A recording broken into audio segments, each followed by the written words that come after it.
Hey y'all, Moses here. In today's training room video, we're going to be covering an interesting topic in esports. This covers multiple games, and that is toxic behavior, something that's become a bit of a conversation topic over the last couple of years.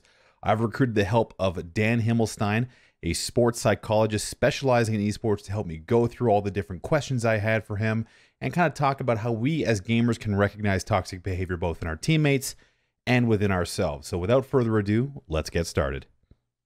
Gaming culture is constantly shifting, but now more than ever it seems that bad behavior, anger, and stress permeates an increasingly multiplayer and team-focused gaming landscape.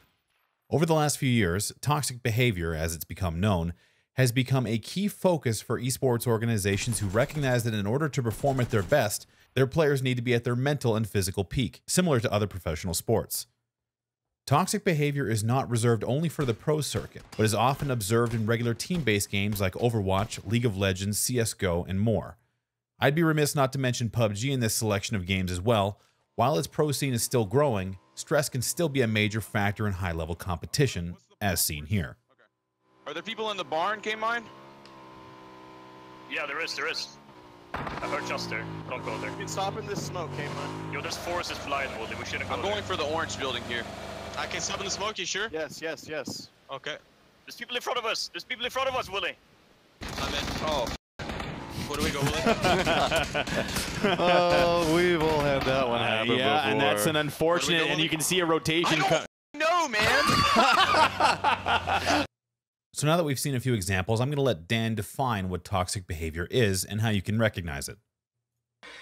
Being toxic is not taking ownership of any of the mistakes that happen despite it being a team effort and really just wanting to put the blame on everybody else.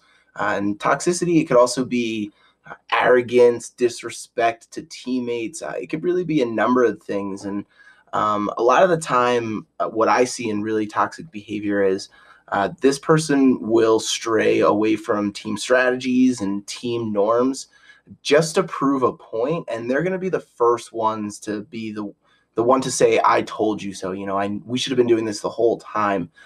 This has been right. This is what I've been trying to tell you guys.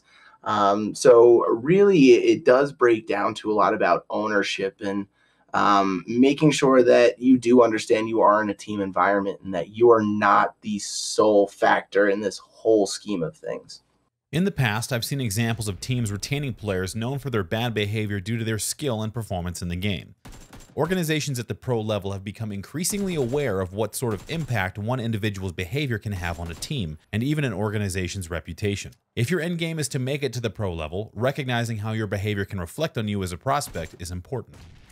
But this can be a major problem down the road, and without naming names, we've seen it quite a few times in Overwatch League. We've seen it in CSGO. We've seen it in League of Legends. And, I don't think PUBG is going to be safe from that. So, this is going to be a factor moving forward. And if you are going to take a very skilled player who is known to be toxic, you really just have to have a really clear action plan with how to deal with that player and keep them on track. Because the last thing you want to do is create a lot of bad press, a lot of bad publicity. There's a lot of money on the line for these organizations and these teams. So make sure that, if your team is willing to take that risk, that there is a very clear conversation and, very clear guidelines of what is accepted and what is not. From time to time, I found myself angry and frustrated while streaming, and have gone on angry tirades just to reflect later and feel guilty. Recognizing the shortcomings of your own personality and behavior is the first step to improvement. Sometimes being honest with yourself is the best approach, and understanding the cues can help you prevent that anger in the future. I asked Dan how to recognize toxic behavior as individuals. I don't want this to come off like someone's just totally broken, like there's no fixing them. There's always room for improvement, especially when it does come to toxic players. But something to really watch out for is going to be someone who's very stuck in their ways, who thinks that they're already at their peak and that, there's no going up from here. And someone who's not really willing to work with other people to create a different perspective, a different strategy. Someone who's just outwardly stubborn and just chooses to be that person who will not bend, and it's my way or the highway kind of guy.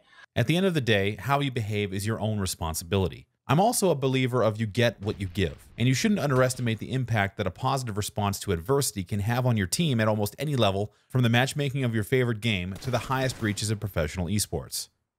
Being self-aware is going to be one of the top qualities, because being self-aware, it's not only going to help with reducing toxicity on your team, but it's also going to help that player evaluate their own strengths and areas where they need to improve.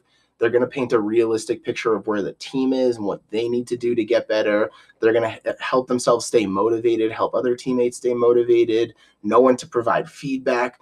So if there's a quality to look for, being self-aware is definitely high up on the list for me. Toxicity in gaming is a constantly evolving conversation, and I wanted to say thank you to Dan for bringing his insight to the table. Always terrific to talk with him on these topics. If this video was helpful to you, leave a like and maybe a comment with your feedback down below. There's a lot more resources like this on the Training Room website, so check that link down in the description. And until next time, I'll see you out there.